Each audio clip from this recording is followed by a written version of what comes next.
BK Hariprasad ಮಾತನಾಡಿದ್ದಾರೆ. ಆರ್ಎಸ್ಎಸ್ನವರು ಭಾರತದ ತಾಲಿಬಾನಿಗಳು ಅಂತ ಹೇಳಿದ್ದಾರೆ. ರಾಜ್ಯದಲ್ಲಿ ಆರ್ಎಸ್ಎಸ್ನವರು ನಿರಂತರವಾಗಿ ಶಾಖೆ ನಡೆಸುತ್ತಿದ್ದಾರೆ, ಆದರೆ ಎಲ್ಲಿಯೂ ಪೊಲೀಸರಿಂದ ಪರ್ಮಿಷನ್ ಪಡೆದಿಲ್ಲ.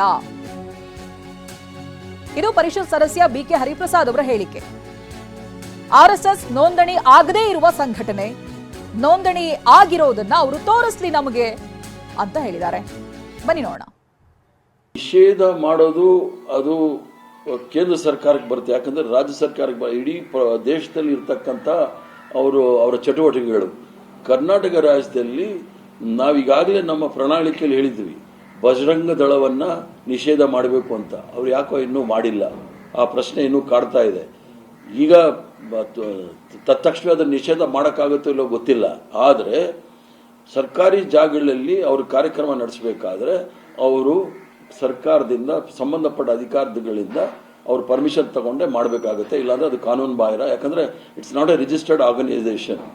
RSS ಒಂಥರ ಭೂಗತ ಸಂಘಟನೆ ಅದು. ಆದ್ರಿಂದ ಅದು ರಿಜಿಸ್ಟರ್ ಆಗಿದ್ರೆ ಏನಾದರೂ ಹೆಚ್ಚು ಕಮ್ಮಿ ಆದರೆ ನಾವು ಜವಾಬ್ದಾರಿ ವಹಿಸ್ಬೋದು. ಜವಾಬ್ದಾರಿ ರಹಿತ ಕಾರ್ಯಕ್ರಮಗಳು ಮಾಡಿಬಿಟ್ಟು ಯಾರ ಮೇಲೂ ತಲೆ ಮೇಲೆ ಕಟ್ಟಿದ್ರೆ ಆಗೋದಿಲ್ಲ.